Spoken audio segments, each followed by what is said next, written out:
nhà đấy ta講咗ပြီးဆိုလို့ရှိရင်နတ်ပြည်ကနတ်တိပြမတွေဟာမြတ်စွာဘုရားစီရောက်ရှိလာကြတယ်။ယင်းတွေကတိလို့တဲ့ဆန္ဒတွေနဲ့မိကုံမေးကြတာဖြစ်တယ်။ဒီဘက်မှာဆိုရင်လူသားတွေချိန်ပေးရသည့်အတွက်ကြောင့်နတ်တွေဟာလူပြည်ကို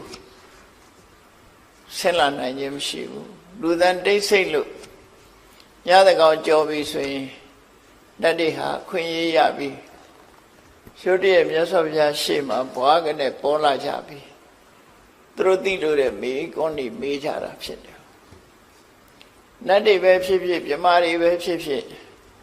လူပုံလူလောကနဲ့ဆက်ဆက်ပြီးတော့နေကြတာသူတို့ဘွားတွေကဘယ်လိုဆက်ဆက်တာတော့ဆိုလူဘွားမှာကုသိုလ်ကောင်းမှုလုပ်ကြတဲ့ပုဂ္ဂိုလ်တွေကနတ်ပြည်ရောက်ကြတာတရိษံကနတ်ပြည်ရောက်တယ်ဆိုတော့မရှိဘူးတော့မဟုတ်ရှိအလွန်ရှားတယ်ပေါ့နော်အဲ့တော့နတ်ပြည်ရောက်တဲ့ပုဂ္ဂိုလ်တွေဟာလူပြည်မှာအခြေခံပြီးတော့နတ်ပြည်ရောက်သွားကြတာဖြစ်တော့ကြောင့်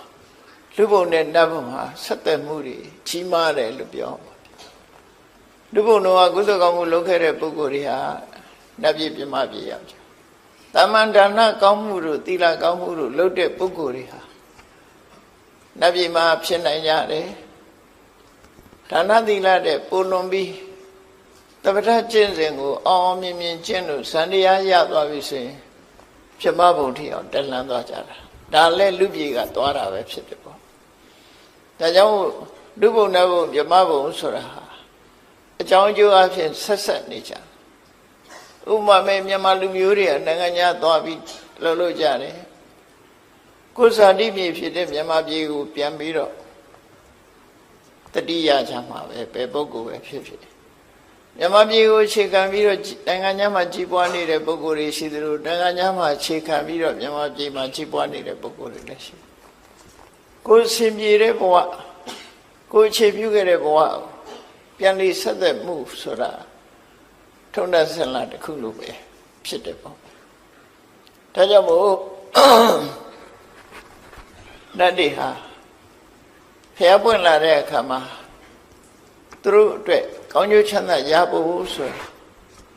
လူတွေတဲ့ပူအာယုစိုက်တယ်လို့ပြောမှဖြစ်တယ်လူတွေကတော့ဒုက္ခဒုက္ခချမ်းသာလိုက်ဆင်းရဲလိုက်နဲ့လူဘဝဟာဆင်ပြေလိုက်မပြေလိုက်နဲ့ဘဝမှာဒီလိုနေကြတာအစင်တစိုက်အစင်ပြေနေတယ်ဆိုတော့မရှိကြဘူးပေါ့နတ်တွေကြတော့ဒီလိုမဟုတ်ဘူးသူတို့ကချမ်းသာဒုက္ခများတဲ့ပုံဖြစ်လာသည့်အတွက်ကြောင့်ကုသကံရဲ့အကျိုးတရားကိုသူတို့ပိုးပြီးတော့ခံစားကြရတယ်နတ်တွေရဲ့ဘုံကိုနတ်လောကနတ်တွေရဲ့အခြေအနေကိုမြတ်စွာဘုရားကကမ္မဖလူပစီဝီကံတရားကိုမှီပြီးတော့သက်ရှင်တဲ့သတ္တဝါမျိုးလို့ဒီလိုဟောတာနော်လုံလဝိရိယထုတ်ပြီးတော့သူတို့ဟာစာဝတ်နေရေးအတွက်ကြိုးစားကြတာမဟုတ်ဘူးကံကောင်းရင်ကောင်းတယ်လို့ဆိုတာကျိုးစီးပွားကိုခံစားကြ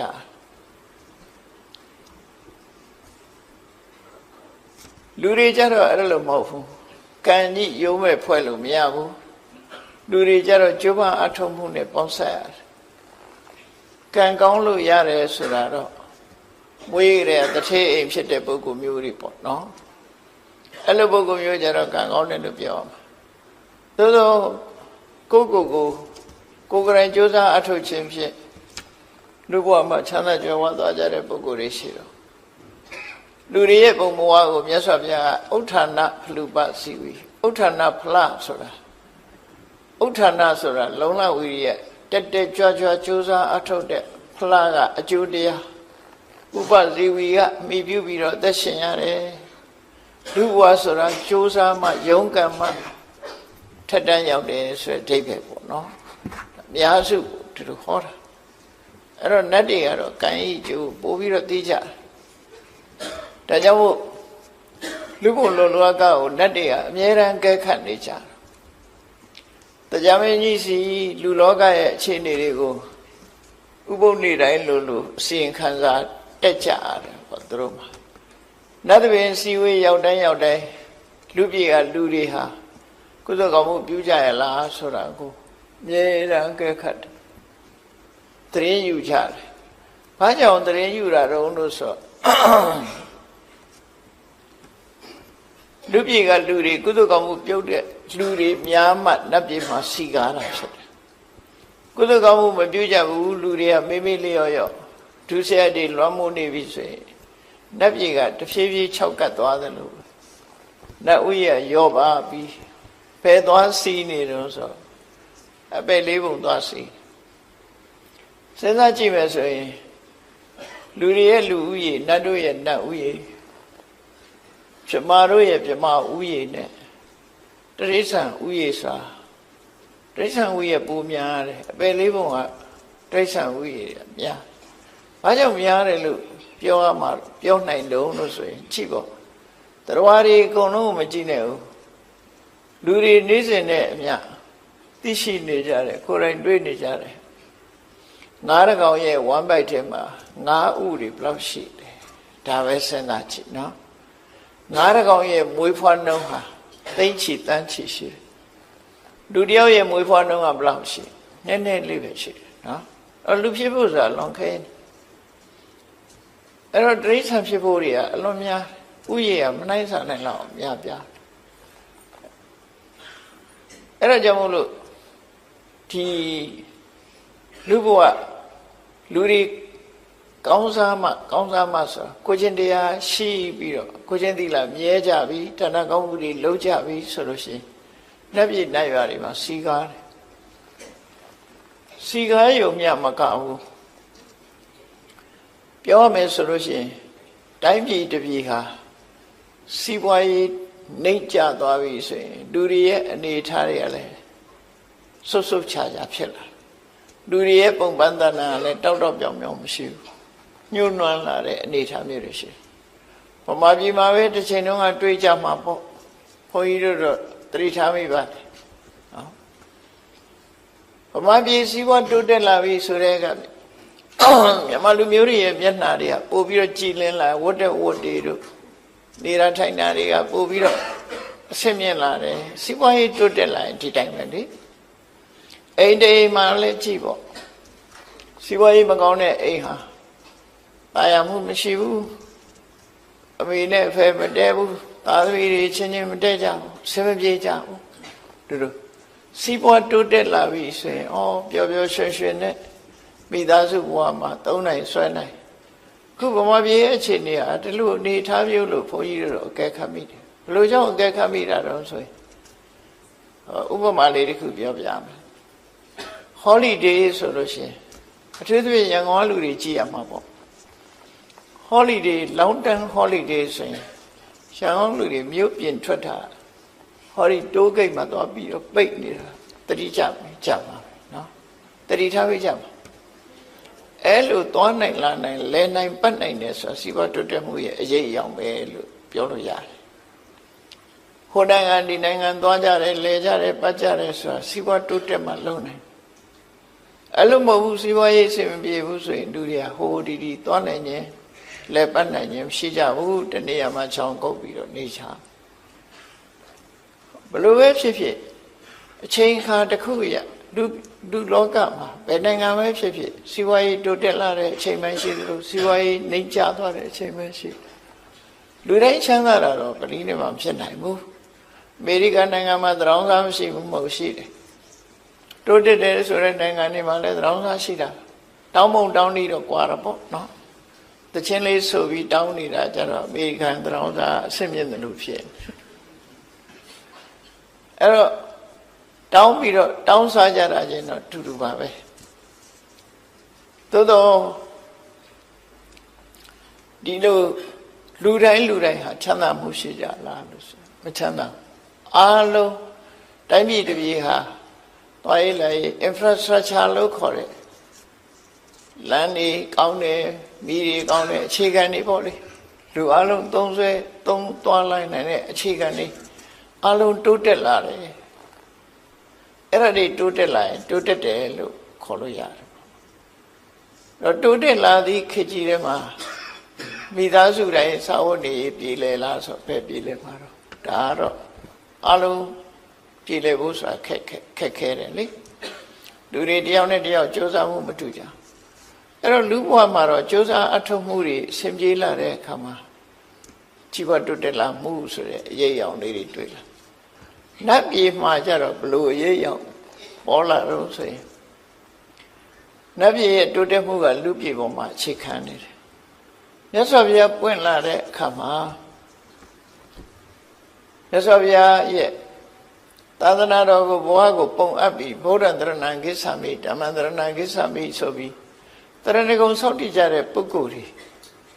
ဘုရားတရားကိုမြတ်မြတ်နိုးနိုးငါးပါးသီလကိုမြတ်မြတ်နိုးနိုးကျင့်ကြတယ်ဒါနကောင်းမှုတွေပြုကြတယ်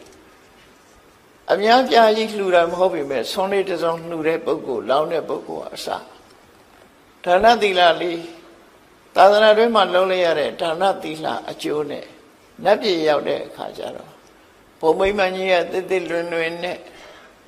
ဟိုတဲ့စားတဲ့အဝတ်အစားတွေကတောက်တောက်ပြောင်းပြောင်းနဲ့ရုပ်ရည်ရူပကာယပို့ပြီးတော့လမ်းဆန်းနေတာလို့ဒါမျိုးကသာသနာ့ဘက်မှာနတ်ပြည်ရောက်နေတဲ့နတ်ကဘုံမိမ္မန်ကလည်းဟောင်းဟောင်းနှုံနှံအဝတ်အစားတွေကလည်းသိပ်ပြီးမတောက်ပြောင်းဘူးလှပမှုတွေဖြစ်ခုခေတ်ပါနဲ့တူလို့ဆိုလို့ရှိရင်မော်ဒန်အောက်သွားတယ်လို့နေမှာပေါ့နော်အဆောက်အဦတွေရှေးဟောင်းဆောက်ဦးကြီးတွေနဲ့ဆိုမော်ဒန်အောက်နေတယ်လို့နေမှာပေါ့အဝတ်စားတွေကလည်းရိုးပြီးတော့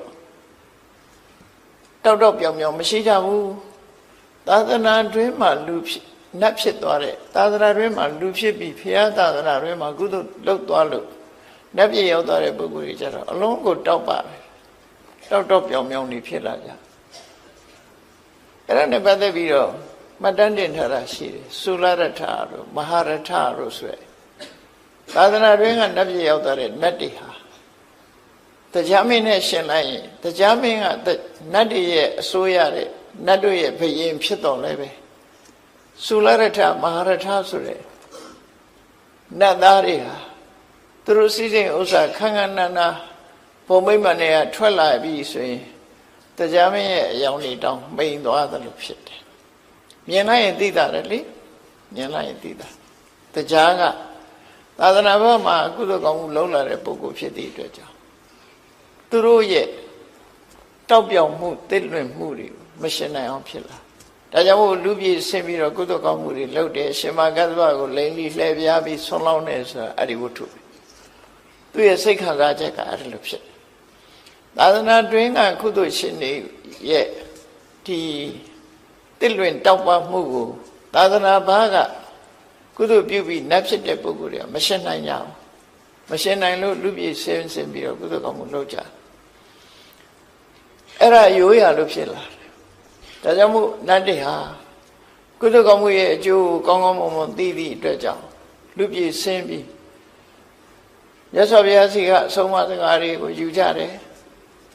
ဆုံးမစကားတွေယူပြီးသူတို့ကိုယ်တိုင်တော့တချို့ကိစ္စတွေလုံနိုင်စွမ်းတော့မရှိဘူးမလုံနိုင်လူပြည်လူအခွင့်အရေးတွေမရှိဘူးအမှန်တမ်းနဲတဲ့ကုသပြုရမယ်အခွင့်အရေးတွေနဲ့အဲ့တော့လူတွေကတော့အခွင့်အရေးအမှန်တမ်းကောင်းတယ်ဒါနလုံးမလားသီလစောင့်တည်မလားကမ္မဋ္ဌာန်းဘာဝနာပွားများအထုတ်မလားလူတွေမှာတော့အခွင့်အရေးတွေအလွန်ကောင်းတယ်တတိကလည်းလူတွေကအမှန်တမ်းကောင်းကြနတ်တွေကချမ်းသာလုံးအားကြီးတဲ့အခါတတိမိတ်တယ်သူတို့တတိမိတ်တယ်ဆိုတာစဉ်းစားကြည့်လေလူတွေလည်းစတိတ်ရှိုးရောက်နေအိမ်ပါဖြစ်နေတော့သိပါမလားတတိရပါမလားပျော်နေတယ်ဆိုရင်လေလက်လေးတွေမြောက်ပြီးခုံပေါက်နေတဲ့အချိန်လေးမှာအိမ်ဘယ်လိုလုပ်တတိယအဲ့ဒါလို့နတ်တွေကလည်းစတိတ်ရှိုးတဲ့ရောက်နေတယ်လို့ပဲသူတို့ဘဝဟာချမ်းသာလုံးအားကြီးသည့်အတွက်ကြောင့်ဒီကုသကောင်းမှုဘက်မှာမိတ္တရောလေးရှိကြတယ်သို့တော်သူတို့အသိဉာဏ်ထက်ကြတယ်မြတ်စွာဘုရားကနင်းငယ်ဟောလိုက်လို့အသိဉာဏ်ထက်တဲ့ပုဂ္ဂိုလ်တွေကနားလည်မှုရှိသွားကြတယ်ဒါကြောင့်အခွင့်အရေးရတိုင်းညတကောင်းကြော်ပြီဆိုလို့ရှိရင်နတ်တွေဟာမြတ်စွာဘုရားစီဆင်းလာပြီးမိကုန်းနေမေးကြတယ်အခုဒီဝဏရောဘသုတ်တံဆိုတာလည်းပဲအဲ့ဒါလို့သူသိကျင်တဲ့မေးခွန်းတွေကလူဘဝနဲ့ဆက်ဆက်တဲ့မေးခွန်းတွေကြီးပဲဘယ်နဲ့ပဲမေးဒီဘက်ကိုဆက်ဆက်လူတွေနဲ့ဆက်ဘာကြောင့်ဆက်ကုသိုလ်ကောင်းမှုချင်းဆက်နေလို့မေးဝဏရောဘသုတ်တံမှာလည်းပဲ ညတကောင်ရောအချိန်နတ်သားတယောက်မြတ်စွာဘုရားစီရောက်လာပြီးတော့ဒီမေးခွန်းမေးတာကောင်းမှုတွေတိုးပွားတဲ့ထာဝရကုသိုလ်မျိုးတွေကဘာတွေလဲဆိုမေးတဲ့သဘောမျိုးပေါ့နော်အဲ့တော့သူမေးတဲ့မေးခွန်းလေးကိုတည်တည်ချာချာနားထောင်ကြည့်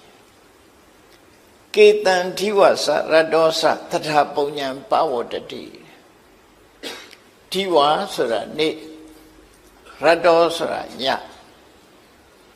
သထပုံညာပဝတ္တိအမြဲတမ်းကုသိုလ်တိုးတယ်နေ့ညနေရောညပါလူတယောက်ဟာကုသိုလ်ကောင်းမှုတွေတိုးပွားနေတယ်အဲဒီလိုနေ့ညကိုလှုပ်ထားတဲ့ကုသိုလ်ကောင်းမှုတွေရဲ့အရှိန်ဝါတွေကုသိုလ်တွေဟာထာဝရတိုးတက်နေတယ်ဆိုတာဘယ်လိုပုဂ္ဂိုလ်မျိုးတွေရဲ့ကုသိုလ်ကောင်းမှုဟာထာဝရတိုးတက်နေသလဲဒီမေခွန်းလေးကိုသူသိချင်ကုသိုလ်တိုးတာလောကလူတွေဟာစိစိမ်ဥစ္စာတိုးပွားနေတယ်ဆိုကျင့်တတ်တာပေါ့နော်အများဖြင့်ကျင့်တတ်တယ်နတ်တွေကစိစိမ်ဥစ္စာတိုးတာကိုမမေးပဲနဲ့ကုသိုလ်တိုးတာဘာကြောင့်မေးသူတို့ရဲ့ဘဝဟာကမ္မဖလူပတ်စီဝိဖြစ်တယ်ကုသိုလ်ကံကိုမှီပြီးတော့အသက်ရှင်ရတာကုသိုလ်တရားတွေသူတို့ရင်ထဲမှာနေ့စဉ်တိုးနေတယ်ဆိုရင်သူတို့ဟာအလွန်ကျေနပ်စရာကောင်းကုသိုလ်တိုးခြင်းသည်သူတို့အတွက်ချမ်းသာဒုက္ခတိုးခြင်းပဲဖြစ်တယ်ဒါကြောင့်ဒီမေခွန်းမေးတယ်လို့ပြောရမှာကေတံအဘယ်ပုဂ္ဂိုလ်တို့မှာဒီဝါစရတောစနေမှာပဲဖြစ်စေညမှာပဲဖြစ်စေဝါနေရောညပါတရာပုံညာပဝတ္တိအမြဲတမ်းကုသိုလ်ကောင်းမှုတွေတိုးနေပါသလဲအဲ့တော့နေပဲဖြစ်ဖြစ်ညပဲဖြစ်ဖြစ်ထာဝရကုသိုလ်ကောင်းမှုတွေတိုးနေအောင်ဘယ်လိုပုဂ္ဂိုလ်တွေကအဲ့ဒီလိုကုသိုလ်တိုးပါသလဲဆိုတာမေးခွန်းတစ်ခုနော်လူတွေကဖန်ကိုပတ်စံအပ်တဲ့အခါကျတော့နေတိုင်းတိုးတာတော့လတိုးတာတော့နော်တိုးပြီးစားတဲ့လူတွေဆိုရင်နိုင်နဲ့တိုးနေတာတော့အဲ့လိုတိုးပြီးစားတဲ့လူတွေအဲ့တော့ဘယ်တိုးပို့ကြိုက်တယ်ဆိုရင်နိုင်လိုက်တိုးနေပို့ကြိုက်ကြမှာပဲဘယ်လိုပဲဖြစ်ဖြစ်နော်တလားမှတစ်ခါတိုးတာတဲ့နော်နေ့စဉ်တိုးရင်ပို့ကြိုက်နေ့စဉ်တိုးတာတဲ့နေ့တိုင်းတနာရီတစ်ခါတိုးနေပို့ကြိုက်10မိနစ်တစ်ခါတိုးနေပို့ကြိုက်ကြမှာပဲလေတိုးနေတာကိုကြိုက်အဲ့တော့ကိုယ်ရင်ထဲနှလုံးထဲမှာတမိုးကြီးမားတဲ့ကုသိုလ်တရားတွေဟာနေ့ညထာဝရကုသိုလ်ကောင်းမှုတွေတိုးနေတဲ့ကုသိုလ်မျိုးဘယ်ပုဂ္ဂိုလ်ရဲ့ကုသိုလ်မျိုးဟာထာဝရတိုးနေတဲ့ကုသိုလ်မျိုးဖြစ်ပါသလဲဆိုဒီမေခွန်းမေးတာနော်ထာဝရကုသိုလ်ရခြင်းနဲ့ဘယ်ခါပဲဖြစ်ဖြစ်ကုသိုလ်တွေတိုးနေတဲ့ကုသိုလ်မျိုးလုပ်ခြင်းဓမ္မထာသီလတမ္ပန္နာကေသနာတက္ကကာမိနောသူစရိုက်တရားပေါ်မှာကျင့်သုံးပြီးကိုချင်းသီလပြည့်ဝတဲ့ဘယ်လိုပုဂ္ဂိုလ်တွေဟာတည်တဲ့အခါမှာနတ်ပြည်ရောက်ကြတာလဲနတ်ပြည်ရောက်ဖို့ဆိုတာတော့ကိုချင်းသီလပြည့်စုံမှုတော့လိုတယ်ဒုစရိုက်တွေရှောင်မှုတော့လိုတယ်ဒုစရိုက်ရှောင်တာကိုချင်းသီလပဲဓမ္မထာတရားဓမ္မပေါ်မှာကျင့်တယ်သို့မဟုတ်ကုသိုလ်တရားပေါ်မှာယက်တည်တယ်သီလသမ္မာနာကိုချင်းသီလနဲ့ပြည့်စုံကြတယ်အဲ့ဒီလိုပြည့်စုံတဲ့ဘယ်ပုဂ္ဂိုလ်တွေဟာနတ်ပြည်ရောက်ပါသလဲသူမေးတဲ့မေခွန်းလေးကိုစဉ်းစားကြည့်ပေါ့နော်နေရောညပါတိုးနေတဲ့ကုသိုလ်မျိုးကဘာကုသိုလ်လဲလို့ဆိုလို့တယ်ပေါ့ဘယ်ပုဂ္ဂိုလ်တွေရဲ့ကုသိုလ်ဟာနေရောညပါကုသိုလ်တိုးနေတယ်ဘယ်လိုပုဂ္ဂိုလ်တွေဟာတည်တဲ့အခါမှာနတ်ပြည်ရောက်ဖို့တေးချတယ်လဲဆိုဒီမေခွန်းမေးတာဒီမေခွန်းမေးတာသူကနတ်ပြည်ကလာတာဆိုတော့နောက်ထပ်နတ်ပြည်ရောက်ဖို့လူသားတွေဟာဘယ်လိုနေရမလဲဆိုတာဒုတိယလူသားတွေအတွက်ကျိုးပြုတဲ့မေခွန်းတွေကိုမေးလိုက်တာပါဖြစ်အဲ့ဒီမှာသူ့ရဲ့မေခွန်းကိုမြတ်စွာဘုရားဖြေတာကတော့သူကရှင်းရှင်းလေးနော်သူ့ရဲ့မေခွန်းကိုမြတ်စွာဘုရားဘယ်လိုဖြေတော့ဆိုအာရမရောပဝနရောပရှေသနာတိတုကာရကပပ္ပိသဥဒ္ဒပါဏိသယေတရန္တိဥပတ္တယတေတံဒီဝါစရတောသတရာပုံညာပဝတ္တိတိုးတယ်ဆိုတာ ਨੇ ပတ်သက်ပြီးတော့ထာဝရကုသိုလ်တွေကိုမြတ်စွာဘုရားထုတ်ပြပြီးတော့ဟောတယ် ကုသိုလ်ဆိုတာမျိုးမျိုးရှိကြတယ်ထင်မယ်နံပါတ်1ကုသိုလ်6မျိုးကိုဒီမှာရှင်းပြီးတော့ဟောတာနော်ကုသိုလ်တွေစင်ပွားတိုးတက်လာတဲ့ကုသိုလ်6မျိုးကဘာတွေလုံးဆိုနံပါတ်1ကအာရမရောပါအယံသစ်ပင်တွေကိုစိုက်ပျိုးပြီးအများအကျိုးကိုပြုတဲ့ပုဂ္ဂိုလ်မျိုးဒီတော့မှသစ်ပင်ခုတ်တဲ့လူမပါဘူးနော်သစ်ပင်စိုက်တဲ့လူအယံဥယျာဉ်တွေကိုစိုက်ပျိုးပြီးအများကိုအကျိုးပြုပြီးကဘာမြေကြီးဥပမာအရေးအာဝါဒတွေနဲ့အကျိုးပြုတဲ့ပုဂ္ဂိုလ်မျိုးတွေအာရမရောပအာရမဆိုတာခုခေတ်ဆိုရင်ခြံလုပ်ငန်းလို့ဟာမျိုးပေါ့နော်ခြံသစ်ပင်စိုက်တယ်ဥယျာဉ်စိုက်တယ်ရောပဆိုတာစိုက်ပျိုးတာဥယျာဉ်နေစိုက်ပျိုးတဲ့ပုဂ္ဂိုလ်တွေတဲ့အဲ့ဒီပုဂ္ဂိုလ်တွေမှာကုသိုလ်တရားနေရောညပါတိုးတက်နေတယ်။ဘာကြောင့်လို့ဆိုရင်သူကုသိုလ်ကသာဝရကုသိုလ်နေတတိယရင်နေတိုးမှာပဲညတတိယညတိုးဆိုလိုတာဒါသာဝရကုသိုလ်ပျောက်သွားတဲ့ကုသိုလ်မဟုတ်ဘူးလေ။ဥယျာဉ်စိုက်ပျိုးထားတယ်ဥယျာဉ်စိုက်ပျိုးလိုက်တဲ့ဖြင့်ထိုဥယျာဉ်ကိုမှီပြီးတော့ပထမဆုံးဘသူတွေအကျိုးရတော့ဆိုငှက်ကလေးတွေဒေါ်တရိษံတွေဟာဒီဥယျာဉ်တွေကိုမှီပြုပြီးတော့စားစရာတွေပြည့်ပြည့်ဝရခိုးစားတော့လည်းသွားမကြွေးလေးနဲ့တန်းတယ်အဲ့လိုတစ်ပစ်စိုက်ထားလို့ရှိရင်တော့အကျိုးပြုမှသိကြတယ်နော်အဲ့လိုတစ်ပစ်စိုက်ပေးထားတဲ့အခါမှာငှက်ကလေးတွေဟာတိရိတ်ခိုးပြီးတော့တစ်ပစ်မှာရှိတဲ့အသီးလေးတွေစားပြီးဘလောက်စိတ်ချမ်းသာကြကောင်းသူတို့ဘဝဟာလုံခြုံသွားနောက်တစ်ခါကိုမမြင်ရတဲ့တ attva တွေဟာလည်းပဲတပင်ရိပ်တွေပါမှီပြီးတော့သူတို့ရဲ့ပုံမိမ့်မှန်တွေကရှိတယ်တပင်ခုတ်လိုက်လို့ရှိရင်ပုံမိမ့်မှန်ပြုတ်ကြတာတွေ့တယ်မလားမော်လမြိုင်ဘက်မှာမြေပြိုးတာတွေ့တယ်မြေပြိုးရင်အိမ်တွေလည်းပါသွားတာအဲ့တော့တပင်လဲရင်လည်းတပင်ပေါ်မှာရှိတဲ့ပုံမိမ့်မှန်တွေပျက်စီးမှာပေါ့ဒါထုံးစံပဲပေါ့သူတို့ကံအားလျော်စွာဒီယောဂစိုးဆိုတာတစ်ပင်ကွာကြတက်ထိုင်နေတာမဟုတ်ဘူးပကြီးစရာဆွဲတယ်လို့ဘယ်ကြာကြီးထိုင်နေမှာတော့မြောက်ကြီးလို့နေမှာပေါ့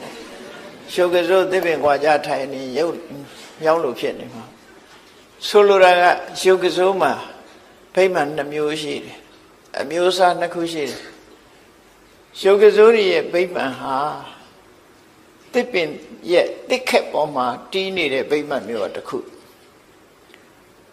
တစ်ပင်ဆိုတဲ့ပင်စီပေါ်မှာတီးနေတဲ့ဗိမာန်တစ်ခု2ခုရှိတယ်တစ်ခက်ပေါ်မှာတီးတဲ့ဗိမာန်ကိုတာခဋ္ဌဗိမာန်လို့ခေါ်တယ်တာခါဆိုတစ်ပင်တစ်ခက်တာခဋ္ဌထဆိုတာအဲ့ပေါ်မှာတီးရှိနေတာတစ်ခက်ပေါ်၌တီးရှိနေသောဗိမာန်နဲ့နေတဲ့ရုပ်ကစိုးကိုတာခဋ္ဌဟောအဲ့ဒါကြတော့တစ်ကိုင်းခုတ်လိုက်တာနဲ့တစ်ကိုင်းကုံသွားရင်သူ့ဗိမာန်ပျက်စီးသွားတယ်ဒါကြောင့်မို့ဗမာတွေကနတ်နိကိုင်းချန်တယ်ဆိုတာအဲ့ဒီအဓိပ္ပာယ်ကိုပြောတယ်တစ်ကိုင်းကုံအောင်မခုတ်ဘူးတစ်ကိုင်းကုံလို့ရှိရင်သူတို့ဗိမာန်ရပ်တည်နိုင်စွာမရှိတော့ဒီတစ်ပင်မောမြောက်လို့နေတာမဟုတ်ဘူးတစ်ပင်ကိုအကြောင်းပြုပြီးတော့သူတို့ဗိမာန်တွေရှိနေတယ်လို့လူတွေလည်းမြေပေါ်နေတယ်ဆိုရင်ပဲမြေပေါ်မှာအိမ်ဆောက်နေကြတာလေမြေကြီးပေါ်တိုင်းအဲ့ထာမှာမဟုတ်တာနတ်တွေလည်းပဲတစ်ပင်နဲ့ပတ်သက်ပြီးအဲ့လိုနေတယ်လို့ရုက္ခထဗိမာန်ဆိုတာကြတော့တစ်ပင်ကြီးလဲလိုက်လို့သင်္ဂုတ်တူရှိနေသေးတော့သူ့ဘုံမိမမပြတ်သေးဘူးဒါရုက္ခထတစ်ပင်ရှိနေသည်ဗျအမြစ်ပါတူးပြစ်မှသူ့တဲ့ဘုံမိမပြတ်တယ်ဒါမို့ယောဂဇောက2မျိုးနော်တစ်ခက်တွေကောင်းခုတ်ရင်ယောဂဇောကစိတ်ဆိုးတယ်သူ့ဘုံမိမနေပျက်စီးတယ်တော့တချို့ယောဂဇောကစိတ်မဆိုးဘူးဘာကြောင့်တော့ဆိုရင်တစ်ပင်ရှိနေသေးရင်သူနေလို့ရနေသေးတယ်သင်္ဂုတ်တူရှိနေလို့ရနေသေးတယ်သူ့ဘုံမိမမပြတ်ဘူးအဲ့တော့ကိုမမြင်ရမယ့်တရားတွေဟာလည်းပဲအခုလိုအယံဥယျာဉ်စိုက်ပျိုးပြီးတော့ထားခြင်းအပြင်တရားတွေပေါ်မှာအများကြီးကျိုးပြုသွားတယ်ဒါကြောင့်ဒီထာဝရကုသိုလ်မျိုးဟာနေတတိယရဲ့နေညတတိယရဲ့ညကုသိုလ်တွေတိုးတယ်အိပ်ပျော်နေရင်လည်းကုသိုလ်တိုးသလားလို့တော့ဒီလိုတော့မဟုတ်ဘူးအိပ်ပျော်နေရင်တော့ပဲကုသိုလ်ရမယ် ဆိုလိုတာကနေ့တတိယရင်နေ့ကုသိုလ်ရမယ်ညတတိယရင်ညကိုတိုးမယ်နော်လူကခေါ်နေပြီးကုသိုလ်တွေတိုးနေတာတော့မဖြစ်ဘူးအဲ့တော့လူကအိပ်ပျော်နေပြီးတိုးတာတော့အတိုးပါပဲပတ်စံအတိုးကတော့တိုးတယ်လူအိပ်နေလဲတိုးမှာပဲအဲ့ဒါတော့သူများဆရာပတ်စံချီးထားရင်တော့အဲ့ဒါအတိုးကတက်နေမှာနော်လူအိပ်နေလဲအတိုးကတော့မအိပ်ဘူးလို့ပြောကြတယ်လေဒါကြောင့်အဲ့လိုမျိုးကတော့တိုးတယ်ကုသိုလ်ကတော့မတိုးဘူးအိပ်နေလို့ကတော့ကုသိုလ်မတိုးဘူးတောင်တွေးမြောက်တွေးနေလဲကုသိုလ်မတိုးကုသိုလ်တိုးတာဘယ်ချိန်တိုးတာတော့တတိယရင်ဝမ်းသာရင်ကုသိုလ်တိုးတယ်အဲ့တော့ခဏခဏတတိယကိုလှုပ်ထားတယ်ဟာဒီလိုဆိုတော့နော်အဓိပ္ပာယ်အဲ့ဒါလိုအဓိပ္ပာယ်နောက်တစ်ခုကဝဏရောပသစ်ပင်ဆိုင်တယ်သစ်ပင်ဆိုင်တဲ့ကုသိုလ်ဟာလည်းပဲသာဝရကုသိုလ်မျိုးဖြစ်တယ်သစ်ပင်ဖြစ်လာလို့ရှိရင်သစ်ပင်ကောင်းငှက်တောင်းခိုးဆိုတာမျိုးလို့အများကြီးကိုအကျိုးပြုတာဖြစ်တယ်ကဘာမြေကြီးကိုအေးမြစေပြီးတော့တရားတွေကိုအာဟာရနဲ့ပံ့ပိုးထောက်ပံ့ပေးရရောက်တယ်ပေါ့သစ်ပင်ကိုမှီပြီးတော့စားတော့ကြတဲ့တရားတွေအများကြီးဟာသစ်ပင်ဆိုင်ပေးလိုက်တဲ့ပုဂ္ဂိုလ်ရဲ့ထောက်ပံ့မှုကြောင့်သူဟာရှင်သန်နိုင်သွားကြတယ်ပေါ့ဒါကြောင့်မို့သစ်ပင်ဆိုင်ပြိုးခြင်းကုသိုလ်ကိုဝဏရောပလို့ဒီလိုခေါ်တယ်နော်အယံဆိုင်ပြိုးတဲ့ပုဂ္ဂိုလ်ရဲ့သစ်ပင်ဆိုင်ပြိုးတဲ့ပုဂ္ဂိုလ်ရဲ့နောက်တစ်ခုကယေဇနာတေတုကာရကတေတုဆိုတာတရားဟိုဘက်ဒီဘက်ချောင်းချားနေတယ်ဟိုဘက်ဒီဘက်သွားဖို့လွယ်ကူအောင်တရားခင်းပေးတယ်သို့မဟုတ်မြေရေတော့မရှိဘူးကဘာ6ကဘာရှိနေတယ်အဲ6ကဘာနှစ်ခုကိုပေါင်းပြီးတော့ဂုတ်ထိတ်တရားလို့ပေါ့ဟိုဘက်ကူလို့ရတယ်ဟာအဲ့ဒီလိုတရားမျိုးပေါင်းကူးတာတွေလုပ်ပြီးတော့လှူတယ်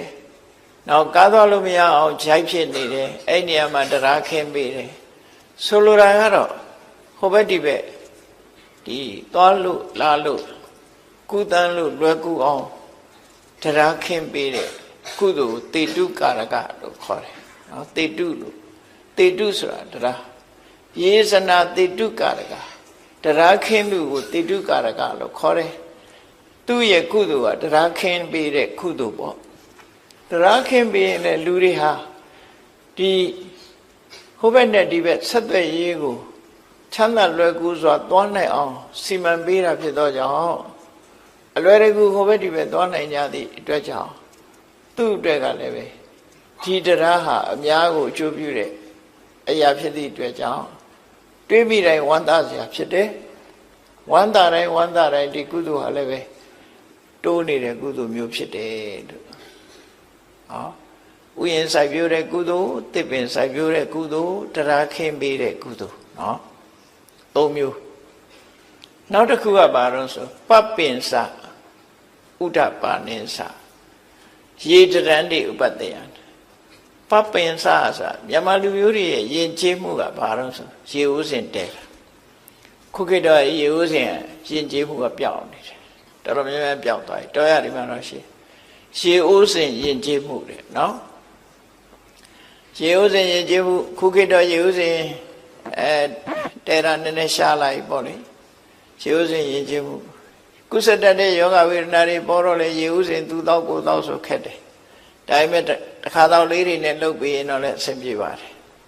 သို့မဟုတ်ပါးစပ်နဲ့မတည်ဘဲနဲ့မောပြီးတော့ရေစက်ချတောက်တဲ့နှီးလည်းရှိပါတယ်နော်ဆိုလိုတာခီးသွားလာတဲ့ပုဂ္ဂိုလ်တွေ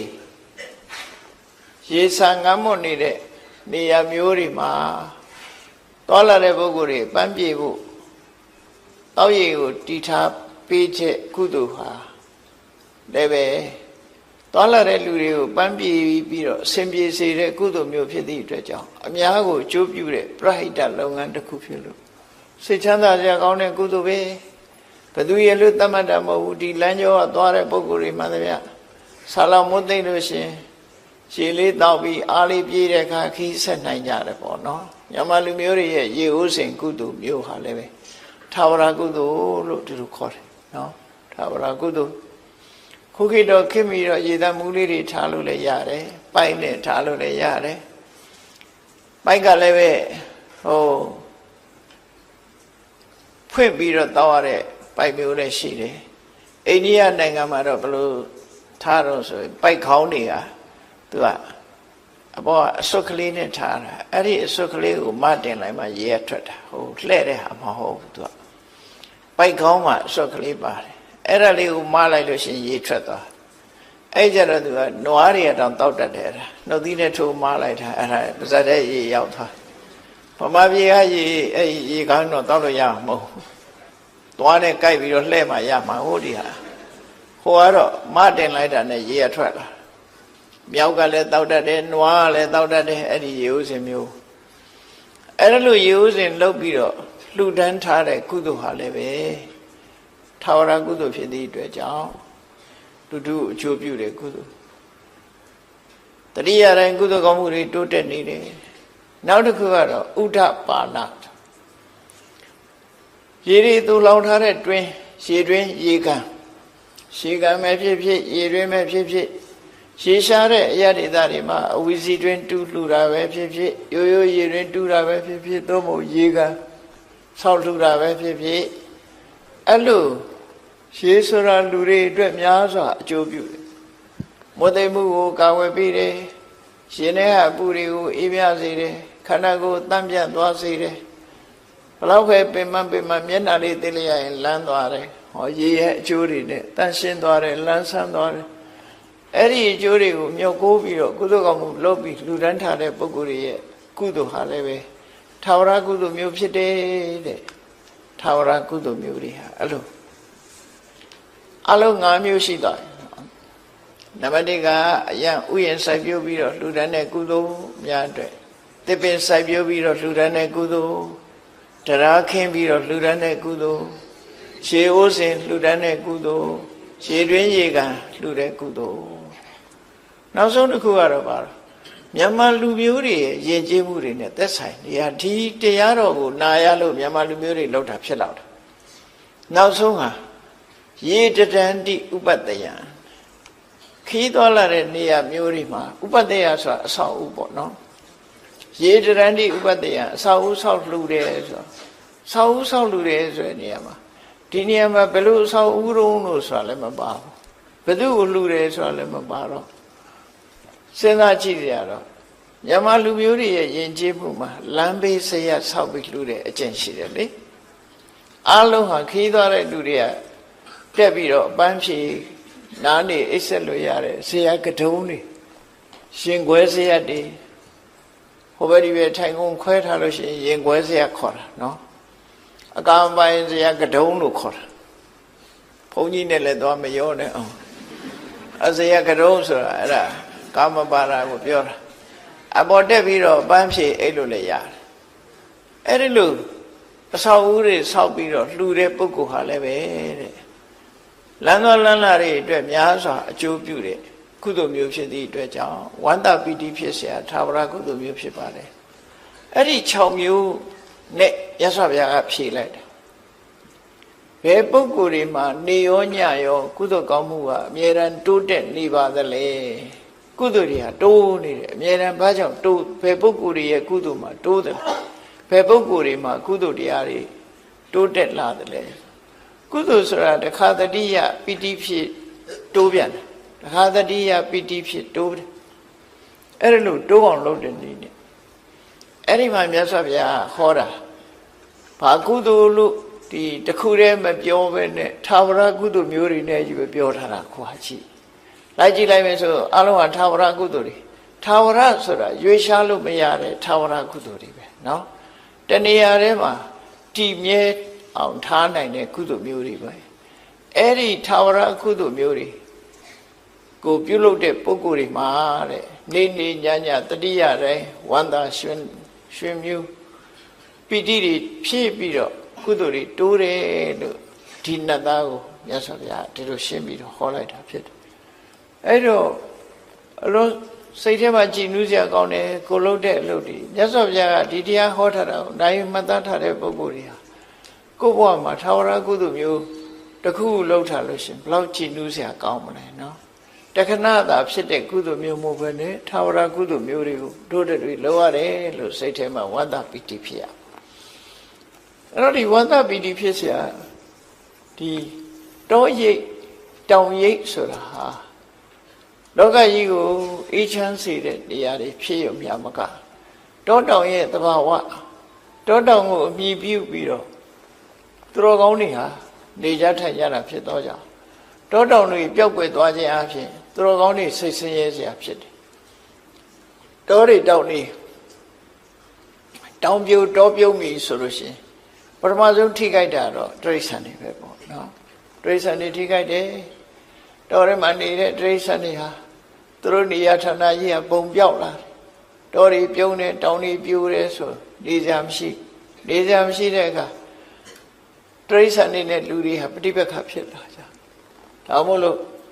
ဒီနာတိုက်ကြီးတို့ဥက္ကံတို့ဆိုခဏခဏဆင်းရိုင်းနေဆင်းလာပြီးတော့လူတွေရဲ့စိုက်ခင်းတွေဖြစ်စည်းတယ်ဆိုတာတောပြုံးလို့ဖြစ်လာတဲ့ပြဿနာတွေဒါဖြစ်တယ်ပေါ့ဒီနာဘေကုဏအရက်ဒီမှာလည်းထို့တူပဲယမယံကတောဆင်းရိုင်းတွေဝင်ရောက်ပြီးတော့ဖြစ်စည်းတယ်ဆိုတာဒါ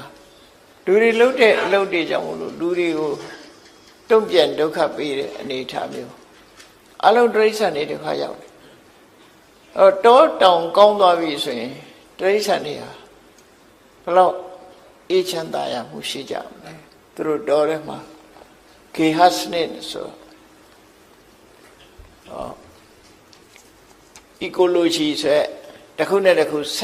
က်ဆွဲပြီးတော့သူတို့အသက်ဘဝရှင်သန်နေကြတာဖြစ်တယ်နော်ဆက်သွယ်ပြီးရှင်သန်နေသူတို့ကောင်းတွေရှုထောင့်ကကြည့်လိုက်မယ်ဆိုရင်သူတို့ကောင်းတွေထဲမှာထူးခြားဆုံးသူတော်ကောင်းကမြတ်စွာဘုရားအဲ့မြတ်စွာဘုရားဘဝလေးကိုနည်းနည်းစဉ်းစားကြည့်ဘုရားဝင်ကိုသိတဲ့ပုဂ္ဂိုလ်တိုင်းမြတ်စွာဘုရားဘဝဟာတောနဲ့အမတမဆက်ဆက်တယ်ဖွာတော်မူတဲ့အခါမှာလည်းတစ်ပြက်အောင်မဖွာတယ်နော်จิมခါနာတို့သွားပြီးဖွာတာမဟုတ်ဘူးအဲ့မြတ်စွာဘုရားတော့တစ်ပြက်အောင်မဖွာလောမဏီတစ်ပြက်အင်းကြီးမအောင်မဖွာမွေးဖွာပြီးတော့လေဒီတရားချစ်မှုနန်းတော်ကထွက်ခွာသွားပြီ29နှစ်အရွယ်တောထွက်ပြီ6နှစ်တရားကျင့်တော့လေတောထဲမှာပဲကျင့်တယ်တပည့်အောင်မှာပဲကျင့်မွေးတော့လည်းတပည့်အောင်မှာမွေးတယ်တရားကျင့်တော့လေတောထဲမှာတပည့်အောင်မှာကျင့်တယ်ဖျားဖြစ်တော့ကောမဟာဗောဓိပင်အောင်မှာဖျားဖြစ်တယ်ဖျားဘဝမှာနေတဲ့အခါရောစေတဝဏီဝိဟရတိဝေလူဝဏီဝိဟရတိဣတိပတနေဆိုတာဒါတွေအားလုံးဟာတောတွေတောင်တွေကြီးပဲကောမြတ်စွာဘုရားရဲ့ဘဝမှာတောတောင်တွေမှာပဲသတင်းသုံးနေထိုင်သွားတာရာသက်ပံလို့ပဲတောတွေတောင်တွေထဲမှာပဲသတင်းသုံးပြီးတော့နေထိုင်သွားတယ်ပြိဋိဘံဆန်တဲ့အခါကျတော့လေကုသိနာရာလို့ခေါ်တဲ့ကုသိနာယုံမန္လမင်းတို့ရဲ့အင်ញင်းဥယျာဉ်တွေကအင်ញင်းမဲ့နှစ်ပင်ချာမှာပြိဋိဘံဆန်သွားမြတ်စွာဘုရားဟာဘုရားဖြစ်တော်မူတဲ့အချိန်ဘုရားအဖြစ်အသိဉာဏ်တူရတဲ့အချိန်မှာဘောဓိပင်ကိုကြောပေးပြီးတော့အရှိလောကရကိုကြည့်ပြီးထိုင်ပြီးတော့ဘုရားဖြစ်တာနေထွက်တဲ့ဘက်ကိုမျက်နှာမူပြီးတော့ဘုရားဖြစ်တယ်ဘာအဓိပ္ပာယ်ဆိုတာကိုတော့မပြောကြပါနဲ့ကိုယ့်အကိုစဉ်းစားကြည့်မယ်ဆိုရင်ပြောလို့ရတာဘာတစ်ခုတော့မြတ်စွာဘုရားအရှိလောကရကိုကြည့်ပြီးတော့နေထွက်တဲ့အရာကိုကြည့်လိုက်တော့အဲ့ဒီမှာဖျားဖြစ်ခြင်းရဲ့အဓိပ္ပာယ်ဘာလို့ဆိုရင်နေမင်းကြီးပေါ်လာလို့ရှိရင်လောကလူတွေဟာလောကလူတွေဖို့အမှောင်ပြောက်ပြီးတော့အလင်းအောင်ရောက်လာတာပဲလေဖျားပွင့်လာခြင်းဟာလည်းပဲအရှိဘက်ကိုမျက်နှာမူပြီးတော့ပွင့်သည့်အတွက်ကြောင့်လောကကြီးကိုအလင်းပေးမယ်ဆိုတဲ့သဘောကိုဖော်ပြနေတာဟုတ်လောကကြီးကိုအလင်းပေးနေထွက်တဲ့ပဲမြတ်စွာဘုရားဆိုတဲ့ဒီအသိဉာဏ်နေမင်းကြီးဟာထွက်ပေါ်လာတဲ့အခါလောကလူသားတွေအမှန်တရားကိုသိရှိခွင့်ရတာနေထွက်လာတဲ့အခါအမှောင်တွေပျောက်ပြီးတော့လူတွေဟာအကောင်းဆုံးအကြောင်းကျိုးမျက်စိနဲ့မြင်လို့ဆုံးဖြတ်နိုင်စွာဖြစ်လာတယ်မြတ်စွာဘုရားပွင့်လာတော့လေတရားဓမ္မကိုသိကြတော့နေထွက်တဲ့ဘက်ကိုမျက်နှာမူပြီးတော့ပွင့်တာဟာဒီအဓိပ္ပာယ်ကိုဆောင်တယ်လို့ဆိုရမှာဖြစ်တယ်သို့သောတက်တော့80ပြည့်တဲ့အခါမှာပြိဋိဘံဆံတော်မူတော့မယ်ဆိုတဲ့အချိန် မြောက်ဘက်ကိုခေါင်းထားပြီးလက်ရဘက်ကိုစောင်းပြီးတော့လျှောင်းလိုက်တဲ့အခါမျက်နှာကဘယ်ဘက်ရောက်သွားလဲအနောက်ဘက်ရောက်သွားကိုယ့်ကိုအိတ်ကြည့်မသေးကြလို့ရှင်ရန်ကုန်လူတွေတောင်မြောက်လဲကွဲတာမဟုတ်ဘူးကွန်ပတ်စ်လေးရှာထားမှဘယ်ဘက်ကတောင်လဲဘယ်ဘက်ကမြောက်လဲတွေ့ကြနော်အဲ့တော့မြောက်ဘက်ကိုခေါင်းထားပြီးတော့အနောက်ဘက်ကိုမျက်နှာမူစောင်းပြီးတော့အိတ်လိုက်တဲ့အခါမှာမြတ်စွာဘုရားရဲ့မျက်နှာတော်ဟာအနောက်လောကရဘက်ကိုမျက်နှာမူပြီးသားဖြစ်ပွင့်နှုံးကအရှိဘက်ကိုကြည့်တယ်ပြိဋိဘံဆံတော့အနောက်ဘက်ကိုကြည့်တယ်ဘာအဓိပ္ပာယ်လဲလောကကြီးကိုလင်းအောင်ပေးနေတဲ့နေမင်းကြီးဝင်တော့မယ်ဆိုတဲ့အဓိပ္ပာယ်ပဲအနောက်ဘက်ကနေထွက်တယ်လို့မရှိဘူးလေနေဝင်တာပဲရှိအဲ့တော့မြတ်စွာဘုရားဒီပြိဋိဘံဆံသွားခြင်းအပြင်လောကလူသားတွေအသိဉာဏ်တွေဆုံးရှုံးသွားတယ်ပေါ့အလင်းအောင်ဆုံးရှုံးသွားသလိုမြတ်စွာဘုရားရဲ့အဆုံးအမတရားတော်တွေဆုံးရှုံးသွားရင်လင်းအောင်ဆုံးရှုံးသလိုဆုံးရှုံးမှာပဲဖြစ်တယ်ပေါ့အဲ့ဒီအဓိပ္ပာယ်တွေကိုခေါ်ကျူးတဲ့အနေနဲ့မြတ်စွာဘုရားဟာအရှိဘက်လှည့်ပြီးတော့ဘုရားဖြစ်ပြီးလက်ရနှစ်ပါးကိုစောင်းလို့အနောက်ဘက်ကိုမျက်နှာမူပြီးပြိဋိဘံဆံတော်မူခြင်းဟာလောကသားတို့အတွက်ပညာတစ်ခုပေးခဲ့ခြင်းပဲဖြစ်တယ်ဘုရားရဲ့ကရုဏာအမှန်တမ်းကြီးမားတယ်ပြိဋိဘံဆန္ဒတောင်းမှာပဲမင်းတို့စံနမူနာယူခဲ့ဖို့လှုပ်ထားခဲ့တာဖြစ်တယ်ပေါ့နော်အစစအရာရာအသိပညာတွေပေးခဲ့လောကမှာအသိပညာအလွန်အရေးကြီးတယ်ဒါကြောင့်မြတ်စွာဘုရားကနတ်သားတယောက်ဟောပြောတဲ့မိကုန်းနဲ့မေးတဲ့မိကုန်းကိုအခုလိုသာဝရကုသိုလ်တွေနဲ့ဖြေလိုက်တာနောက်တစ်ခေတ်ကျတော့တစ်ပင်တွေပြောင်းအောင်ခိုးကြလိမ့်မယ်ဆိုတာသိလို့များဖြစ်မလားမသိဘူးအဲ့ဒါကြောင့်မို့ဒါတွေစိုက်ကြလို့ဆိုတဲ့အဓိပ္ပာယ်ဖော်ပြတာနော်ဒါလွန်ခဲ့တဲ့နှစ်ပေါင်း2600ကဟောခဲ့တဲ့တရား2600ဟောခဲ့တဲ့တရားအဲ့တော့အခုတို့လူတွေဟာတက်တက်ကြွကြွဒီကုသိုလ်ကိုအရာယူနေကြတော့ဝန်သားဆရာပေါ့နော်ကမ္ဘာလောကကြီးကိုတစ်ပင်ဖြင့်အေးမြအောင်ဆောင်ရွက်နေကြပြီအာရမရောပါအယံတစ်ပင်နေဥယျာဉ်နေစိုက်ပျိုးတယ်ဝဏရောပါတစ်ပင်နေစိုက်ပျိုးတယ်တောတွေစိုက်ပျိုးတယ်တေတုကာရကသွားလာခက်တဲ့နေရာတွေမှာတရားခင်းပေးတယ်ပပရှိဥစဉ်ရင်ကျေးမှုဥဒ္ဒပါဏရေရွင်ရေကန်လှူဒန်းကြတယ်ရေတရဏိဥပတ္တယံလူတွေနားခုတ်ဖို့ရအဆောက်အဦတွေဇယတ်တွေဆောက်လုပ်လှူဒန်းကြတယ်ဆိုတဲ့ဒီကုသိုလ်မျိုးတွေဟာသာဝရကုသိုလ်မျိုးတွေဖြစ်သည့်အတွက်ကြောင့်မြတ်စွာဘုရားကဒီနတ်သားရဲ့အမေကိုဒီကုသိုလ်မျိုးတွေနဲ့ဖြည့်ခဲ့တာဟာမြန်မာလူမျိုးတွေရဲ့ယဉ်ကျေးမှုနဲ့တကယ်ကိုရှေးကမြန်မာလူမျိုးတွေဟာဒီသုတ်တန်ကိုကြားနာပြီးတဲ့အခါမှာဒီကုသိုလ်မျိုးတွေယူခဲ့ကြတယ်လို့ပဲဒီလိုယူဆမှာရှေးလူကြီးတွေကစိုက်ကြတယ်သစ်ပင်တွေနော်အများကြီးစိုက်ကြတယ်သစ်ပင်တွေနောက်လူတွေကသာမစိုက်တာရှေးကလူကြီးတွေသစ်ပင်တွေအများကြီးစိုက်ခဲ့ကြတယ်ခုလေသစ်ပင်စိုက်တဲ့အဖွဲသစ်ပင်တွေစိုက်ပျိုးလာကြတယ်ဆိုတာဒါကောင်းတဲ့အလုပ်တစ်ခုပြန်ပြီးရှင်သန်လာခြင်းပဲဖြစ်တယ်ပေါ့နော်မြတ်စွာဘုရားဟောတဲ့အတိုင်းပဲသာဝရကုသိုလ်တွေကိုပြုလို့သည့်အတွက်ကြောင့်သာဝရအစဉ်အမြဲကုသိုလ်တရားတွေဟာယင်ထဲမှာတိုးတက်များပြားလာမှာဖြစ်တယ်လို့သိကြပါပြီးတဲ့အခါဒုတိယမေကုံးကိုမြတ်စွာဘုရားဖြေတဲ့အခါကျဘယ်လိုဖြေတော့ဓမ္မထာသီလတမ္ပန္နာတိစနာတက္ကခမိနောဆိုဒီပြပုဂ္ဂိုလ်တွေကိုမရည်ညွှန်းမှုခုနပြောတဲ့ကိုချင်းတရားသို့မဟုတ်သင်္ဘေစိုက်ပြိုးတဲ့ကုသိုလ်တွေပေါ်မှာယက်တည်တယ်ကိုချင်းသီလနဲ့ပြည့်စုံတယ်အရေးကြီးဆုံးကတော့ကိုချင်းသီလကတော့အဓိကထားဒုတွေမှာကိုချင်းသီလပြည့်စုံမှကောင်းကျိုးချမ်းသာတွေရတယ်။ဘာကြောင့်လဲဆိုတော့သီလရဲ့အဓိပ္ပာယ်ကသူကသမာဒါနကောင်းစွာထားခြင်းနဲ့ဥပဒါရဏကောင်းတဲ့အရေးချင်းတွေကိုထိမ့်သိမ့်ပေးခြင်းဆို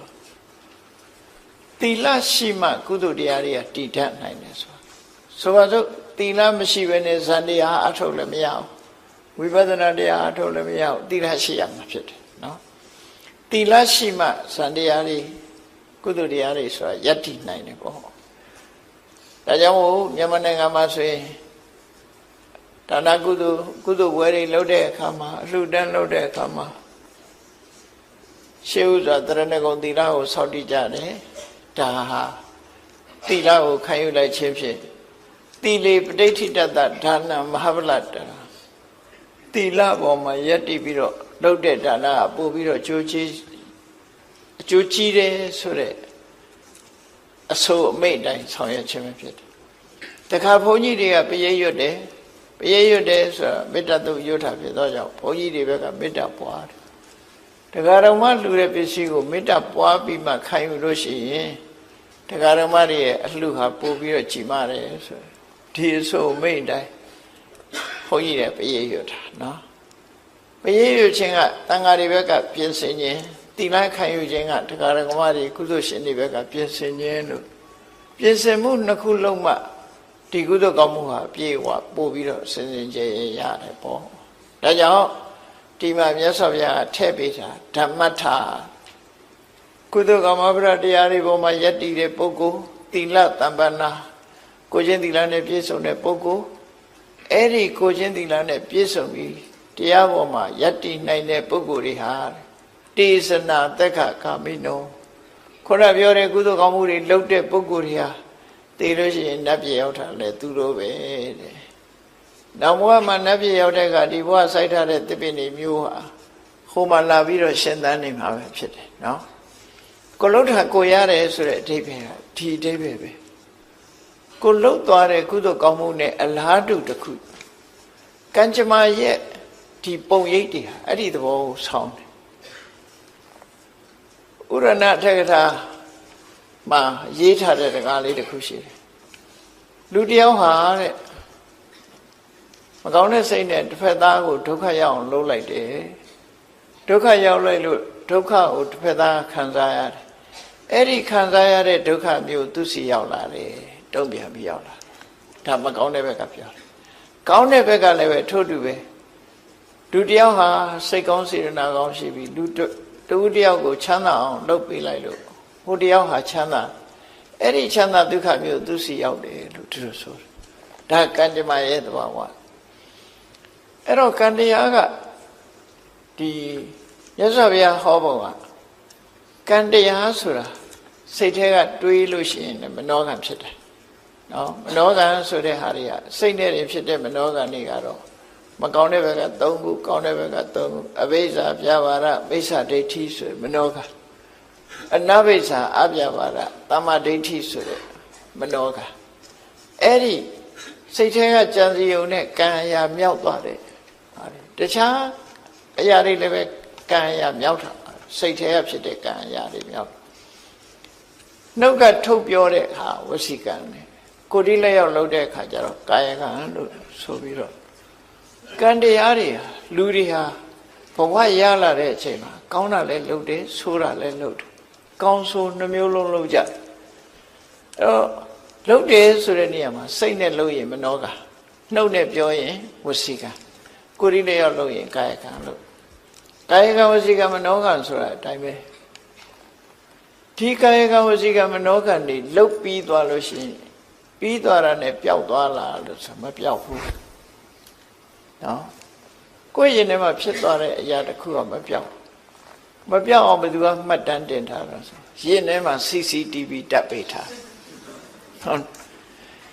ဓာတ်ပုံရိုက်ထားလို့ရှိရင်ပုံရိပ်တွေထင်မနေဘူးလားရင်ထဲက CCTV ကဖြတ်လို့မရဘူးနော်ရင်ထဲမှာဖြစ်သွားတဲ့ CCTV ကဖြတ်လို့မရကိုလုံးတဲ့ကံနေရဘယ်မှာတည်တော့ဆိုရင်ကိုယ့်ရဲ့ mental process ဆိုရယ်စိတ်ဖြစ်စဉ်ထဲမှာသွားတည်နေစိတ်တတဏ္ဍတိလို့ခေါ်တဲ့စိတ်ဖြစ်စဉ်ကြီးရှိတယ်အဲ့ဒီစိတ်ဖြစ်စဉ်ထဲမှာပုံရိပ်တွေပေါ်ကုန်ကိုဘာလို့လိန်လို့လည်းမရဘူးဒါကိုယ်စိတ်ထဲမှာဖြစ်သွားတဲ့အတိုင်းပုံရိပ်ကထင်တယ်ကိုပြောလိုက်တဲ့စကားအတိုင်းပုံရိပ်ကထင်သွားတယ်ကိုလုံးလိုက်တဲ့အလုပ်တိုင်းတစ်ဖက်သားပေါ်မှာကောင်းကျိုးလားဆိုးကျိုးလားတခုဖြစ်သွားရင်ဖြစ်သွားတဲ့အတိုင်းပဲပုံရိပ်တွေထင်နေအဲ့ဒီပုံရိပ်တွေကသေတော့ရောပျောက်သွားလားလုတ်ပြီးရင်ရောမေ့သွားရင်ပြီးရောလားလို့ဆိုလူကတော့မေ့ခြင်းမေ့မယ်အတိုးကမမေ့ဘူးဆိုတာလို့ခေါင်းပုံရိပ်ကမပျောက်ဘူးပုံရိပ်ကမပျောက်ဘူးပုံရိပ်ကမပျောက်ဘူးဆိုတာမြတ်စွာဘုရားကဘယ်လိုဟောတော့ဆိုဥဘောပုံညင်စပပင်စယမစ္စောကုရုတိဣဒာလူလောကမှာတဲ့ လူသားတယောက်ဟာနှစ်မျိုးလုပ်တယ်ကောင်းတာလည်းလုပ်တယ်မကောင်းတာလည်းလုပ်တယ်ဒါကံတရားကိုပြောတာနော်ကုသိုလ်ကံလည်းလုပ်တယ်အကုသိုလ်ကံလည်းလုပ်တယ်အဲ့ဒီလုပ်တာလုပ်ပြီးရင်ပြီးသွားရလားလို့ဆိုမပြီးဘူးတင်ညိတတတက္ကံဟောတိအဲ့လုပ်သမျှသူ့ထဲမှာမှတ်တမ်းဝင်သွားတယ်သူပိုင်တဲ့အရာဖြစ်သွားတယ်သူပဲ responsible သူနဲ့ပတ်သက်သွားပြီဒါဖြင့်ပတ်သက်သွားရင်ဒီဘဝနောက်ဘဝကျတော့မေ့သွားလားလို့ဆိုဘယ်မေ့မလဲတင်္စအာရာယကိစ္စတိအဲ့ဒါပါသွားအောင်မှာတဲ့လှုပ်လိုက်တဲ့အရာတစ်ခုဟာကိုယ်ထဲမှာပုံရိပ်ထင်သွားပြီပုံရိပ်ထင်သွားတာဟာဒီဘဝသိရင်ပြတ်သွားလားမပြတ်ဘူးတင်္စအာရာယကိစ္စတိနောက်ဘဝပါသွားမယ်ပါသွားတဲ့အခါအဲ့ဒီပုံရိပ်ကအဆိုးတွေဆိုရင်အဆိုးတွေခံပြီးတော့အကောင်းဆိုလို့ရှိရင်ကောင်းတဲ့ပုံရိပ်ရကောင်းကျိုးချမ်းသာတွေရမှာပဲဒီလိုပဲနားလဲရနော်အဲ့တော့မြတ်စွာဘုရားကဆုံးမတယ်တရားဝါတွေကိုဘယ်လိုဆုံးမတော့ဆိုအတ္တနေစေပိယံစဉ္ညာနနံပပေနတန်ယုစေမင်းတို့ကိုယ့်ကိုမျက်နှိုးတွေတမိုးထားတဲ့ဆိုလို့ရှိရင်တဲ့မကောင်းမှုအကုသိုလ်တွေမဖြစ်စေနဲ့ရင်နဲ့နှလုံးနဲ့မရောက်စေနဲ့ပုံရိပ်ဆိုးတွေမထင်စေနဲ့လို့ပြောနော်စိတ်ထဲကပုံရိပ်အဆိုးတွေမထင်စေနဲ့ကောင်းတာပဲထင်အောင်လုပ်ဘာကြောင့်လို့ဆိုနာဟိတံသူလပံဟောတိဒုက္ခံဒုက္ခတကာရီမကောင်းတာလုပ်ပြီးချမ်းသာဒုက္ခရတယ်ကြီးပွားတယ်ဆိုဖြစ်နိုင်ဘူးကောင်းတာလုံးဝကောင်းကျိုးရမှာလေမြတ်စွာဘုရားအဲ့လိုဆုံးမတယ်ဒါကကောသလမင်းကြီးနဲ့ပတ်သက်ပြီးတော့ဟောတဲ့သုတ်တန်တစ်ခုမှာခုလိုဆုံးမထားတယ်နော်ဆုံးမထားပြီးတော့မြတ်စွာဘုရားတိုက်တွန်းတယ်တတ္တမကရိယကလျာဏံနိစ္စယံတံပရာယိကံပုညာနိပရလောကသမေပဋိဋ္ဌာဟောတိပါဏိညာဒါကြောင့်မို့တဲ့ကောင်းကျိုးချမ်းသာတွေကိုဖြစ်ပွားစေတတ်တဲ့တမလွန်ဘဝကိုအကျိုးပြုတတ်တဲ့တမလွန်ဘဝအတွက်လည်းအကျိုးပြုတတ်တဲ့ကုသိုလ်ကောင်းမှုကိုကြိုးစားလုပ်ကြပါပုညာနိပရလောကသမေပဋိဋ္ဌာဟောတိပါဏိညာအဲ့လုပ်တဲ့ကုသိုလ်ကောင်းမှုတွေဟာနောက်ဘဝအတွက်ကိုယ့်အတွက်အားကိုးစရာဖြစ်ပါတယ်လို့သူတို့ဆိုလူတွေကဒီဘဝကျတော့အားကိုးစရာတွေကရှိကြတယ်လေကိုယ်ဆောက်ထားတဲ့အိမ်ရှိတယ်ကိုယ်မိသားစုရှိတယ်အမေရှိတယ်ဖေရှိတယ်ရှားဝေထားတဲ့ငွေကြေးတွေရှိတယ်ဒါတွေကိုပဲအားကိုးအေးမျက်စိလေးနှလုံးမှိတ်ပြီးတမန်တော်ဘဝသွားပြီဆိုရင်ရှိတဲ့ငွေရလည်းပဲကိုနဲ့အတူရှိမှာမဟုတ်ဘူးနော်ကိုအမေဖေကိုမိသားစုကလည်းကိုနဲ့အတူလိုက်မှာမဟုတ်ဘူးအားလုံးဟာကိုတယောက်တည်းပဲသွားကိုတယောက်တည်းသွားအဲ့တော့ဘာအားကိုးရမှာတော့ဆိုခုပြောတဲ့ကိုလုပ်တဲ့ကုသိုလ်ကောင်းမှုဟာကိုယ့်အတွက်အားကိုးစရာပဲဒါကြောင့်မို့ကုသိုလ်ကောင်းမှုလုပ်တိုင်းကိုယ်စိတ်လေးကိုအစဉ်တည်းရပြီးတော့ကုသိုလ်တရားတိုးပွားအောင်အမြဲတမ်းတတိထားပြီးတော့ကုသိုလ်တွေပွားနေအောင်ဝတ္တပီတိဖြစ်ပြီးအပြန်နေ့စဉ်နဲ့အမျှတတိယအောင်ကြိုးစားအထောက်ကြအားမှာဖြစ်တယ်ပေါ့အဲ့ဒါဝဏရောဘတုတ်ကပေးတဲ့အသိပညာပဲဖြစ်တယ်မြတ်စွာဘုရားကိုယ်တိုင်ဟောခဲ့တဲ့ဒီသုတ်တံမှာဒီကုသိုလ်မျိုးတွေကိုသာဝရကုသိုလ်မျိုးတွေကိုလုံးလို့ရှိရင်နေ့လဲညရောတတိရတဲ့အခါတိုင်းမှာကုသိုလ်တွေအမြဲတမ်းတိုးတယ်ဆိုတိုးတယ်လို့ပြောထားရတဲ့ကိုဟာ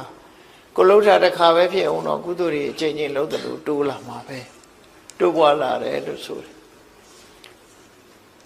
တေတံဒီဝါစတေတံတေသနာတက်ခခမိနောဆိုတဲ့အတိုင်းအဲ့ဒီကုသိုလ်ကောင်းမှုလှုပ်ထားတဲ့ပုဂ္ဂိုလ်တွေဟာနတ်ပြည်ရောက်တဲ့ပုဂ္ဂိုလ်တွေဖြစ်တယ်တက်ခဆိုတာတက်ခရဲ့အဓိပ္ပာယ်ကနတ်ပြည်လို့ပြန်လို့သူ့ရဲ့အဓိပ္ပာယ်ကဘာတော့သူ့အခအကောင်းနေနဲ့ကြီးပဲတွေ့တဲ့ဘဝမျိုးမျက်စိကမြင်ရတာလည်းအကောင်းနားကနားထောင်ရတာလည်းအကောင်းနှာခေါင်းကနမ်းရှုလို့ရတာလျှာကအရသာခံလို့ရတာခန္ဓာကိုယ်ကထိတွေ့ရတာစိတ်ကူးရတာအားလုံးကအကောင်းစိတ်ချမ်းသာစရာတွေကြီးနဲ့တွေ့တဲ့ပုံကိုတက်ခလို့ခေါ်တာနော်ကောင်းတာတွေနဲ့ကြီးပဲတွေ့ရတဲ့အနေအထားမျိုးထီကုသိုလ်ကောင်းမှုကပေးတာဖြစ်ပါတယ်ဒါကြောင့်သာဝရကုသိုလ်6မျိုးကြိုးစားအထောက်ခြင်းအပြင်မြတ်စွာဘုရားဟောတဲ့အတိုင်းကုသိုလ်တရားတွေနေ့စဉ်နဲ့အမျှတိုးတက်ပြီးနောက်ဆုံးဒါအ ਨੇ ဆုံးပြောတာနိဗ္ဗာန်ကိုယေရှုဥတည်ပြီးတော့လုပ်ရင်နိဗ္ဗာန်ထိအောင်အကျိုးပြုမှာပဲဖြစ်တယ်မဟုတ်ရင်ပုံမှန်အားဖြင့်တော့ နတ်ပြည်ရောက်ကြောင်းကုသိုလ်ကောင်းမှုတစ်ခုဖြစ်တယ်လို့ဒီလိုမှတ်သားကြကောင်းမှုတိုးပွားထာဝရကုသိုလ်များအကြောင်းမှတ်သားနိုင်ယူကြပြီးသည့်အားလျော်စွာသူတော်စင်ပြိဿအပေါင်းတို့ကုသိုလ်တရားဖြစ်ပွားအောင်တို့တွေကြိုးစားအားထုတ်ရမှာဖြစ်တယ်လို့တတိထားကကြိုးစားအားထုတ်နိုင်ကြပါစေကုန်သတည်း